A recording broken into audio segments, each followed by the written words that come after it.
Salah satu kesulitan yang dialami oleh pemakai printer 3D adalah filamen tidak lancar. Permasalahan ini cukup mengganggu kerja kita dan seringkali membuat kita merasa jengkel. Namun, sayangnya, cepat atau lambat, permasalahan tidak lancarnya filamen ini pasti akan terjadi di semua printer 3D. Karena itu, kali ini kita akan membahas mengenai masalah tidak lancarnya filamen secara tuntas. Pada printer tipe Bowden, perjalanan filamen dimulai dari roll filamen.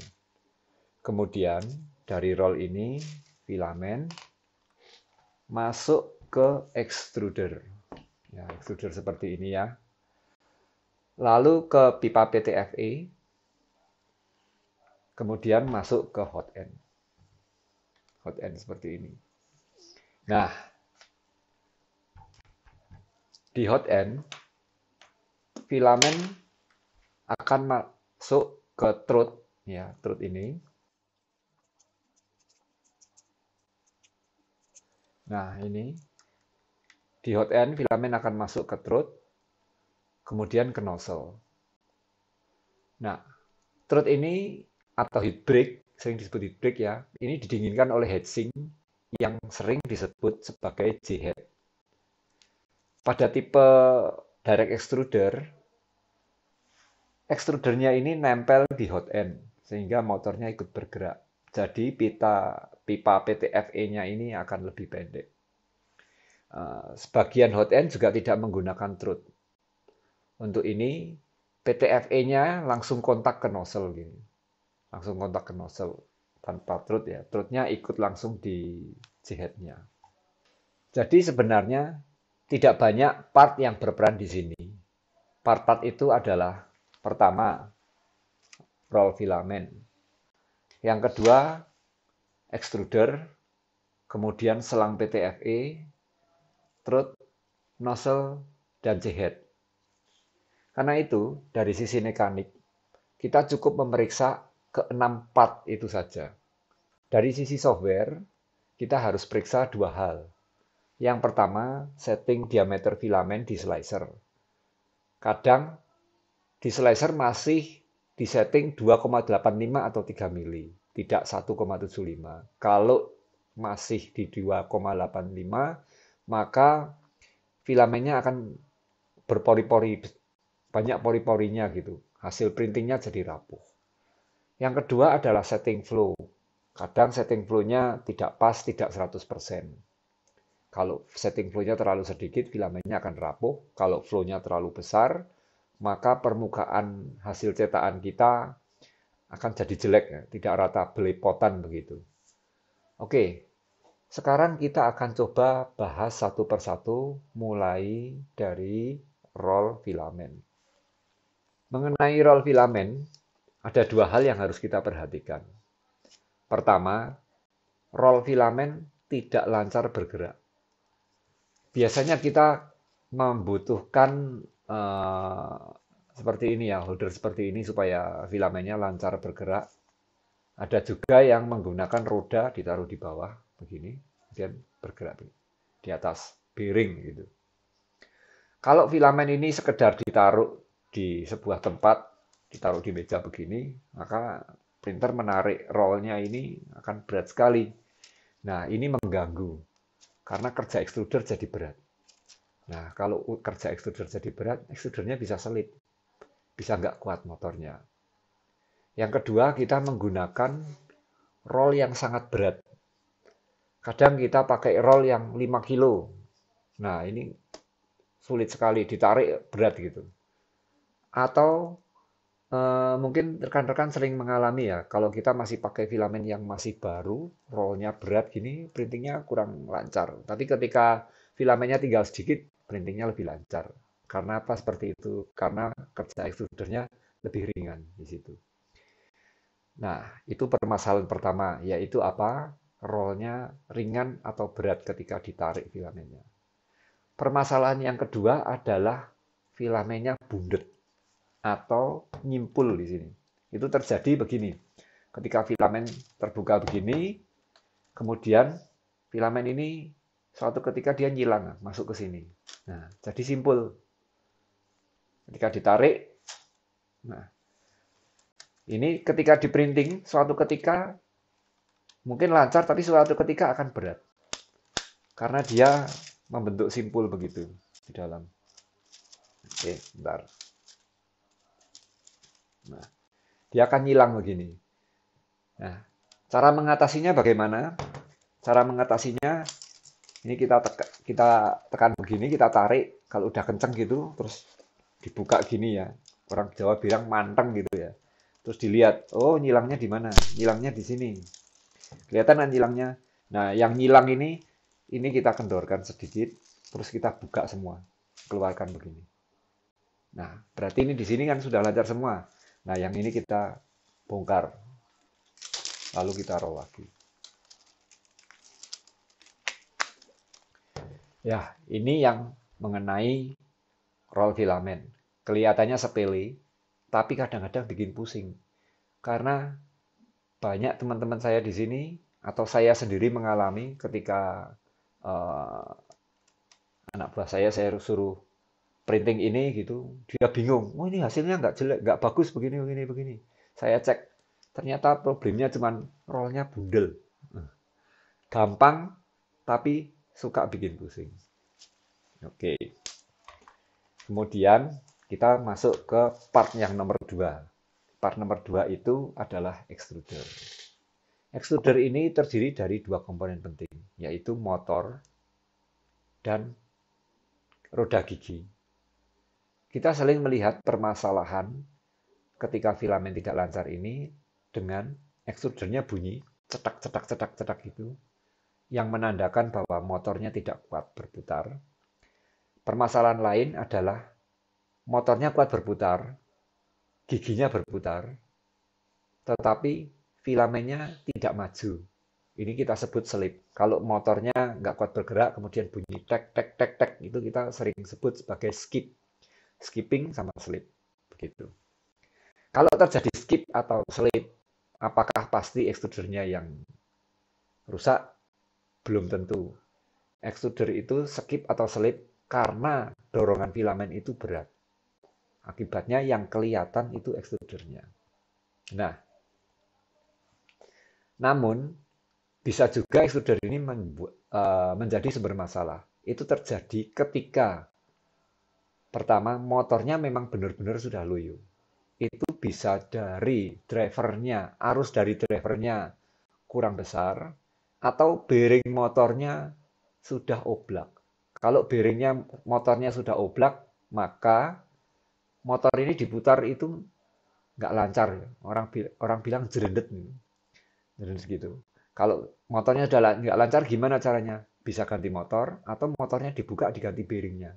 Bearingnya apa? Bearingnya 625. Z murah itu.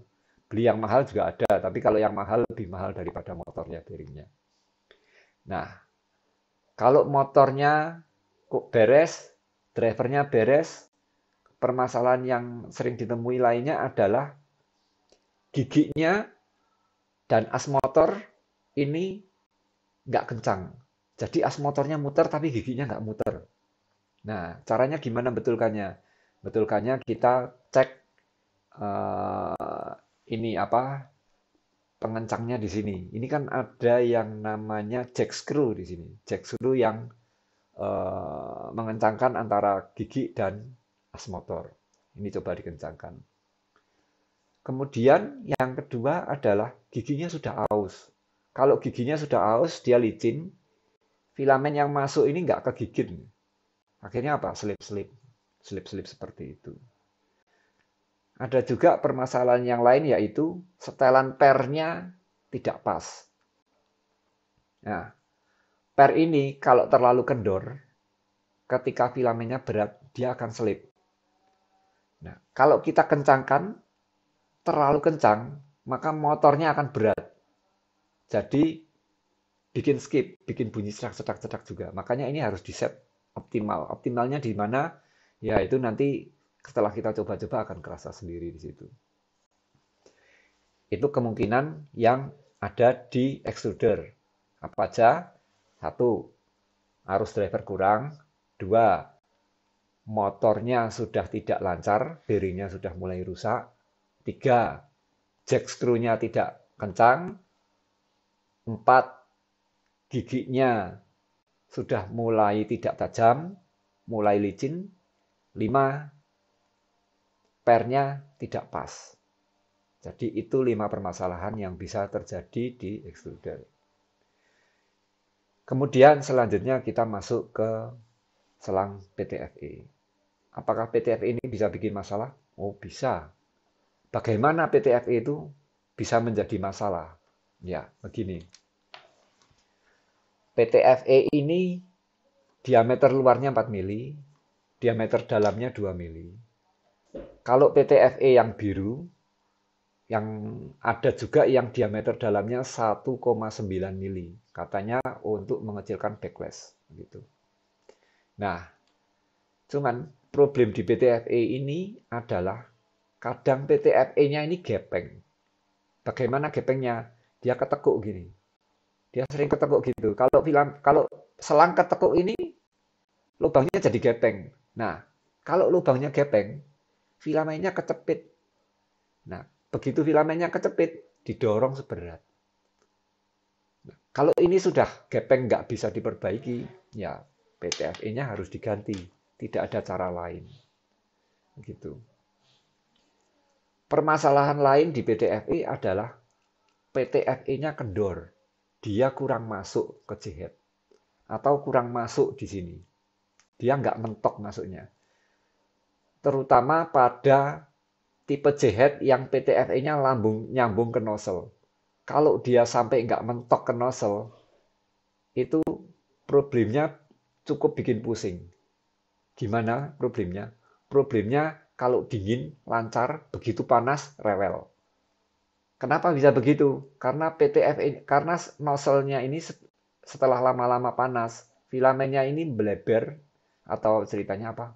Bocor, masuk di sela-sela antara nozzle dengan PTFE-nya. Karena itu, kalau kita motong PTFE harus tegak lurus, jangan sampai miring. Kalau miring, terutama yang di ujung ini ya, itu kerasa efeknya. Ya. Satu lagi, jangan sampai selang PTFE ini kita potong-potong sampai terlalu pendek. Kalau terlalu pendek, misalkan bentar ini ya, dia bergerak ke sana, dia di sininya terlalu nekuk nanti. Nah, kalau terlalu nekuk gimana? Selangnya gepeng seperti tadi. Nah, akibatnya apa? Nggak lancar. Oke, jadi pada selang PTFE ada 2 kemungkinan problem. Pertama, selangnya gepeng. Kedua, ujungnya tidak menempel dengan bagus di jihad. Ya, begitu.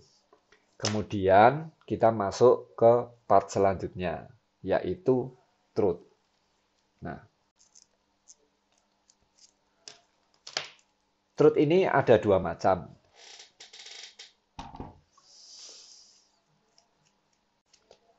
Yang pertama, truth yang menggunakan PTFE dan truth yang langsung all metal gitu.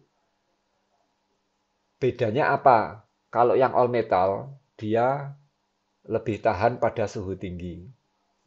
Karena PTFE ini mulai berubah bentuk pada suhu 245. Kalau kita sering print ABS, biasanya orang lebih suka pakai PTFE yang all metal. Kalau orang sering print PLA, dia akan lebih milih PTFE dia akan milih truth yang pakai PTFE. Kenapa? Karena yang pakai PTFE jalannya lebih lancar, lebih ringan, lebih bisa lebih licin filamennya begitu. Nah, problem yang sering kali terjadi di truth adalah nomor 1, truthnya patah. Kok bisa patah? Waktu buka nozzle dipaksa, nggak dipanasin dulu, masih dingin, nozzle-nya diputer. Akhirnya apa? Truthnya patah. Nah, truth ini fungsinya adalah pemecah panas. Jadi ini nozzle kan dipanasi pakai heat block ini ya. Kemudian antara heat block dan J-head, ini ada trut ini. Nah, trut ini dibuat supaya heatblock tidak nempel langsung ke pendinginnya J-head. Panasnya terpisah di sini. Karena itu dinding trut ini dibuat tipis supaya daya hantarnya jelek. Kalau daya hantarnya jelek, maka pendinginan di sini akan lebih bagus. Itu yang pertama, trutnya patah. Yang kedua, masang trut kebalik. Ini sering sekali terjadi. Begitu. Masang trut yang benar bagaimana? Masang trut yang benar adalah yang kelihatan PTFE-nya nempel di nozzle. Ada orang yang masang trutnya begini. PTFE-nya di yang atas gini. Efeknya apa? Efeknya kalau retract, PTFE-nya ikut naik-naik begitu. Ya. Nah, yang lebih repot lagi, kalau masangnya kebalik sini, begini, waktu trutnya naik, berarti ada selah di sini. Nah, selahnya ini bisa dimasuki oleh filamen. Itu juga bikin tidak lancar. Yang ketiga adalah diameter trutnya sudah nggak normal. Kenapa bisa tidak normal? Karena sudah lama dipakai, sudah sering kena panas. Panas itu kan lama-lama biarpun di bawah 245, tapi kan seringkali ada bagian-bagian tertentu yang memang panas. Kemudian tekanan di trut ini besar sekali. Nah, setelah lama dipakai, apalagi sering dipakai untuk ironing, ya, trutnya ini lama-lama jadi besar, lubangnya membesar. Karena apa? Karena di sini dari atas ditekan, nozzle-nya kan lubangnya kecil. Jadi tekanan ini membuat trutnya ini besar begitu. Kalau trutnya di tengah ini udah besar, terus di belakangnya ini ada yang mengecil, di sini mengecil, artinya apa? Diameter trutnya ini udah nggak seragam. Nah, padahal filamen itu kan bergeraknya naik turun. Tekan, retract, tekan, retract, tekan, retract. Kalau sudah begitu, bagaimana? Lama-lama jepit. Kalau masih dingin, masih oke, nggak kerasa. Tapi begitu sudah dipakai lama, filamennya lembeknya mulai naik ke atas. Tadinya kan yang lembek cuma yang di nozzle. Lama-lama dia filamennya yang di atas ini mulai ikut lembek. Nah, kalau di atas ini sudah mulai ikut lembek, trutnya di sini sudah ada yang membesar, akhirnya apa? Ketika sudah dipakai 10 menit, 20 menit, mulai macet. Nah, kalau sudah kejadian seperti itu, cara terbaik bagaimana? Ganti trut atau diganti PTFE-nya. Kalau kita ganti PTFE-nya, sekali lagi yang penting adalah motongnya PTFE harus bagus. Harus rata sekali dengan permukaan ini. Di ujung yang sini juga harus rata, tegak lurus motongnya. Begitu. Oke.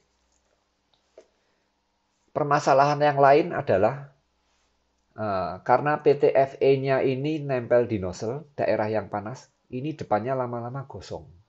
Nah, kalau depannya lama-lama gosong, dia jadi keras, kadang-kadang mengerak di sini dan lubangnya mengecil. Kalau sudah mengecil, yang di ujung sini, ya, itu akibatnya apa? Filamennya sudah tidak lancar. Nah, itu pun juga menandakan bahwa PTFE-nya harus diganti. PTFE itu ini lentur ya, kalau udah dipakai lama di sini bisa keras sekali. Kadang diambil aja udah nggak bisa. Ya caranya gimana? Ganti aja satu trutnya semua. Karena trut ini nggak mahal. Begitu. Sekarang kita ke part berikutnya. Part berikutnya adalah nozzle. Ya, nozzle ini bisa rusak dan pasti rusak. Ada dua hal yang menyebabkan nozzle ini rusak. Yang pertama, nozzle-nya sering kebentur dengan bed, terutama yang dari kaca atau aluminium. Kalau dia sering kebentur begini, terus geser-geser gini, apalagi biasanya pengguna yang masih baru, kadang bed levelingnya nggak bagus, dia pengen, wah gimana caranya supaya cetakan ini nggak lepas dari bed, kadang nozzle-nya ditempelin gini, keras ke bed. Wah, tempelin keras begitu sehingga wah ini biar lengket gitu. Tapi akibatnya apa? Akibatnya ya nozzle-nya ini cepat aus di sini. Biasanya kalau dilihat gini, lubangnya ini di ujung ini udah gepeng gitu. Itu nozzle-nya harus ganti, wajib ganti. Apakah hanya karena itu nozzle itu rusak? Tidak. Nozzle juga rusak karena karbonisasi. Karbonisasi itu maksudnya apa? Maksudnya filamen panas di sini tapi filamennya nggak bergerak. Kalau filamennya nggak bergerak, panas di nozzle itu lama-lama dia keluar armnya, keluar keraknya, filamennya mengerak di nozzle ini. Itu terjadi, pasti terjadi sehingga nozzle ini ada umurnya. Kalau nozzle-nya sudah buntu, lubangnya makin kecil, akibatnya apa? Akibatnya printingnya nggak bagus. Nozzle 0,4 ini kalau sudah dipakai lama, realitanya lubangnya sudah jadi 0,3. Dia akan lebih kecil gitu. Printingnya akan jadi lebih berat. Karena itu, kalau orang yang suka print yang bagus-bagus, nozzle ini kalau udah kelihatan nggak nganu, ya ganti gitu. Nozzle-nya ini harganya murah sekali, cuma 10.000. Yang repot itu ganti nozzle-nya. Begitu. Oke, jadi saya rangkum. Tadi truth masalahnya apa? Truth masalahnya patah, kemudian salah pasang, kemudian PTFE-nya sudah rusak. Bisa karena tengahnya membesar atau ujungnya mengecil gitu. Nozzle problemnya apa? Problemnya adalah ujungnya sering kebentur-bentur sehingga kecil dan timbul kerak sehingga lubangnya juga jadi kecil. Nah, kemudian ada lagi satu permasalahan yaitu masalah pemasangan nozzle. Banyak orang memasang nozzle keliru. Nah, cara kelirunya di mana? Waktu masang nozzle dia diputar begini sampai nozzle-nya kenceng di sini. Nah, kemudian dia trutnya begini, masang di trut begini ya. Nah, nozzle-nya udah kenceng, tapi nozzle ini nggak nempel sama trut. Ketika dibuat printing, maka filamennya akan bocor keluar dari atas ini. Ini masih bisa bergerak-gerak gini. Nah, kalau bocor begini, printingnya juga akan jadi jelek. Nanti dia melebar-melebar di sini. Kalau kita print pakai filamen putih gitu, nanti dia netes, ada yang coklat gitu. Itu tanda bahwa filamennya bocor. Apa? Masang nozzle-nya ini bocor gitu. Uh, yang benar bagaimana? Yang benar adalah ini trutnya lebih masuk, kemudian nozzle-nya ini kencangnya itu karena nozzle-nya nabrak dengan trut. Nah, kalau nozzle-nya nabrak dengan trut, maka nggak bisa bocor di situ. Cara yang paling bagus gimana? Cara yang paling bagus ngukurnya begini. Nozzle-nya ini dipolkan dulu, kemudian kita balikkan dia satu putaran. 360 derajat. Setelah itu, kita pasang di sana, trutnya mentok begini, kemudian baru kita kencangkan nozzle-nya. Gitu. Jadi di sini ada sisa sekitar 1 mili. Sisa sekitar 1 mili atau 0,8 mili yang ada jarak gini ya. Nah, itu menandakan bahwa kencangnya nozzle ini nabrak dengan trut ini. Oke. Nah, setelah trut, nozzle, kemudian lari ke J-head. J-head ini fungsinya kan untuk pendingin. Nah, problem yang terjadi di J-head itu bukan J-headnya rusak, tapi pendinginannya kurang. Kalau pendinginannya kurang, apa yang terjadi? Filamennya lembek. Filamennya lembek, dia lembek sampai atas, kadang bisa sampai sini. Nah, kalau filamennya lembek, kemudian didorong, dorongannya nggak jalan. Karena lembek, jadi didorong dia wah, masuk aja nggak jelas, akhirnya melebar-melebar kemana, itu pasti nggak lancar, pasti clogging. Jadi kalau printer lupa nyalain fan-nya terlalu kecil, maka filamennya nggak lancar, itu wajar. Seperti itu. Ya, caranya bagaimana? Ya kita perhatikan fan-nya. Kalau fan-nya udah mulai nggak bagus, apalagi daunnya pecah dan sebagainya, ya kita ganti di situ. Kalau perlu, misalkan fan-nya ditambah gitu, tapi kalau fan-nya ditambah, biasanya nggak perlu sih ya. Begitu. Oke, itulah 6 kelompok permasalahan yang bisa terjadi pada printer yang mengakibatkan filamen tidak lancar. Saya tidak menemukan penyebab lain di luar 6 kelompok itu tadi. Begitu. Kalau dari software, ya hanya flow dan settingan kiurannya aja. Oke, demikianlah pembahasan kita mengenai filamen tidak lancar, hal yang selalu terjadi, agak menjengkelkan, tetapi sebetulnya permasalahan ini bisa kita atasi, hanya memang bikin lumayan repot begitu. Terima kasih, saya Robi dari Raja Wali 3D. Jangan lupa subscribe pada channel YouTube kami. Terima kasih.